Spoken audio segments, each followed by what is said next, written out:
Mes chers frères et sœurs, Wallah al-Azim, l'heure est grave. 1 million de personnes seraient internées de force dans des camps. Non pas parce qu'ils sont des criminels, ni délinquants, juste parce qu'ils sont musulmans. 11 millions d'individus qui vivent sous haute surveillance. Et les Ouïghours, ce sont des Chinois, musulmans, turcophones. Ces gens-là vivent des perquisitions, des interrogatoires à domicile, caméras à reconnaissance faciale. Tout le monde est scruté. Le gouvernement chinois exige même que chaque Ouïghour possédant un smartphone y installe un logiciel espion. Objectif de Pékin, avoir le maximum de données sur leur vie privée. Là, vous vous dites sûrement, mais pourquoi se donner autant de mal? Parce que les autorités chinoises veulent garder le contrôle de ce territoire, le Xinjiang. C'est au nord-ouest de la Chine. C'est grand comme 3 fois la France. C'est là que vivent les Ouïghours et c'est surtout une région essentielle pour l'économie chinoise car très riche en pétrole, or, argent, charbon, gaz naturel et uranium. Surtout par le passé, les Chinois en ont perdu 2 fois le contrôle et ils n'ont pas l'intention de laisser les Ouïghours avoir leur indépendance. Pour ça, Pékin a plusieurs stratégies. Numéro 1, occuper le territoire. Comment?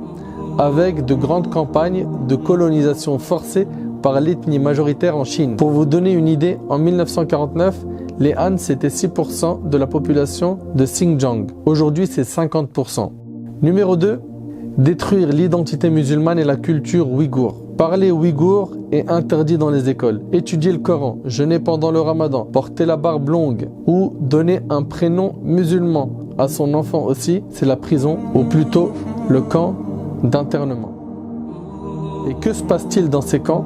Apprentissage intensif de l'idéologie communiste, dénonciation des proches, torture, renonciation à l'islam. En Chine, on appelle ça de la rééducation, le tout sous couvert de la lutte antiterroriste. Ces mesures de prévention et de lutte contre le terrorisme et l'extrémisme religieux ont pour but la stabilité sociale et le bien-être de toutes les ethnies du Xinjiang. Nous avons rencontré un imam ouïghour. Parce qu'il refusait de suivre la ligne du parti, il a dû fuir la Chine clandestinement et s'est réfugié en Europe. Les autorités chinoises ont transformé les sourates du Coran pour qu'elles soient compatibles avec les principes communistes. À leurs yeux, notre religion doit légitimer leur politique. Pour y parvenir, les autorités chinoises n'ont pas hésité à modifier la traduction du livre saint. Seule l'édition du Coran validée par Pékin est autorisée en Chine. Quant à l'imam, s'il ne respecte pas les règles du Parti communiste, il perd immédiatement son travail, doit rembourser 5 années de salaire et finit en prison. Donc à travers cette vidéo, Barakallahu fikum, Ahbab al-Karam, j'aimerais 3 choses. La première chose, c'est que vous la partagiez à fond. Pourquoi? Pour faire connaître ce que vivent nos frères et nos sœurs en Chine. Je parle ici des Ouïghours. Ahbab al-Kiram, il faut impérativement à chaque fois qu'un peuple est éprouvé, qu'on fasse le nécessaire pour mettre les projecteurs dessus afin que les gens en soient informés. Et quand on est informé, on informe à notre tour. Donc la première chose qui t'est demandé, c'est de partager à fond cette vidéo. Il y a plein de musulmans qui ne savent pas qu'est-ce qui se passe là-bas. Et vous allez me dire, il y a d'autres peuples qui sont persécutés. Je demande à Allah subhanahu wa ta'ala de me donner la force de pouvoir donner les droits à chaque peuple persécuté et qu'on soit la cause de leur soutien. Par, on a dit, 1, le partage de l'information. Informer les gens, sensibiliser les gens. Deuxièmement, invoquer Allah tabarak wa ta'ala. Allah tabarak wa ta'ala, il a dit وَإِذَا سَأَلَكَ عِبَادِي عَنِّي فَإِنِّي قَرِيبٌ أُجِيبُ دَعْوَةَ الدَّاعِ إِذَا دَعَانِ. Lorsque mes serviteurs t'interrogent à mon sujet, je suis tout proche. J'exauce l'invocation de celui qui m'invoque quand il m'invoque. Donc lève les mains au ciel et implore Allah subhanahu wa ta'ala pour qu'il soulage nos frères et nos sœurs ouïghours. Vous imaginez un petit peu, aujourd'hui en 2018, on les met dans des camps parce qu'ils sont musulmans et on dit qu'on fait ça pour les rééduquer. Les rééduquer, ça c'est rééducation, ça. Ça c'est ce qu'on nous fait croire que c'est une rééducation. Alors que Masakin, ils vivent l'oppression, les tortures et j'en passe. Donc on a dit 1, partager l'info. 2, invoquer Allah subhanahu wa ta'ala. Surtout dans les moments où Allah subhanahu wa ta'ala il exauce les invocations. Les multiplier en prière. Et j'invite mes frères qui sont imams à se pencher sur cette question et à leur tour à être sensibles et à faire dua qunut al-nawazil. Dua qunut al-nawazil que le prophète sallallahu alayhi wa sallam a fait, et cela est relaté dans plusieurs hadiths authentiques.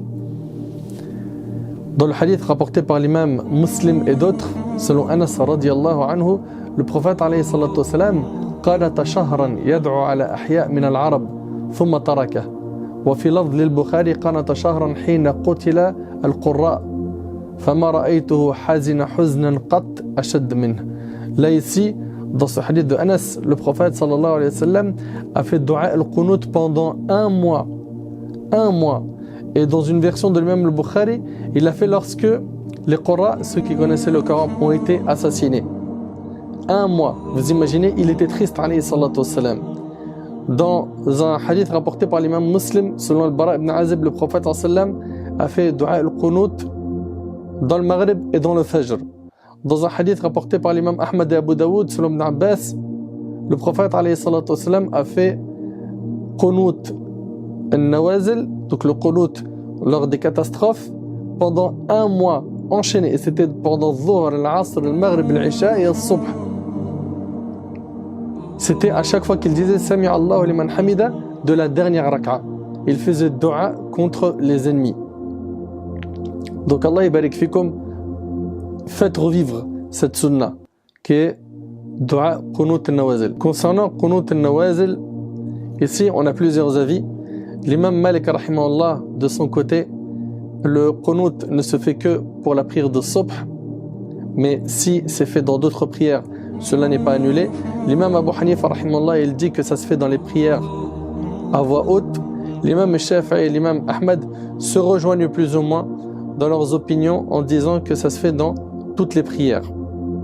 Dans toutes les prières. Donc je résume en disant 1.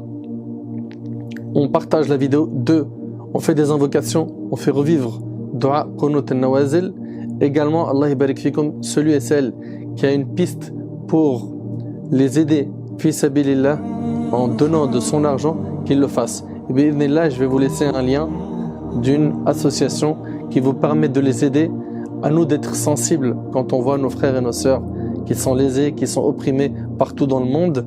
Le musulman sait que la Ummah entière représente un seul corps. Si une partie du corps souffre, c'est tout le corps qui accourt à la fièvre et à la veille. Et on sait, comme l'a dit le prophète sallam, que le croyant pour le croyant est comme une construction, un seul édifice, dont toutes les parties se soutiennent, et le prophète sallam a croisé ses doigts de la sorte. Pour terminer, faites connaître un maximum cette cause, la cause des Ouïghours, afin que les gens soient sensibles et qu'on en parle, et que ça fasse tellement de bruit qu'il y ait des nouvelles mesures prises pour les soulager au niveau politique, au niveau humanitaire, etc., etc., etc. Qu'Allah tabarak wa ta'ala les soulage de leur détresse, qu'Allah tabarak wa ta'ala fasse qu'on soit toujours sensible aux nobles causes, aux causes des opprimés, des personnes lésées, des personnes qui souffrent partout dans le monde. As'Allah subhanahu wa ta'ala أن ينصرهم وأن يثبتهم وأن يربط على قلوبهم. أسأله عز وجل أن ينفعني بما قلت وأن ينفعكم بما سمعتم. هذا والله أعلم. سبحانك اللهم وبحمدك أشهد أن لا إله إلا أنت أستغفرك وأتوب إليك. بارك الله فيكم. السلام عليكم ورحمة الله.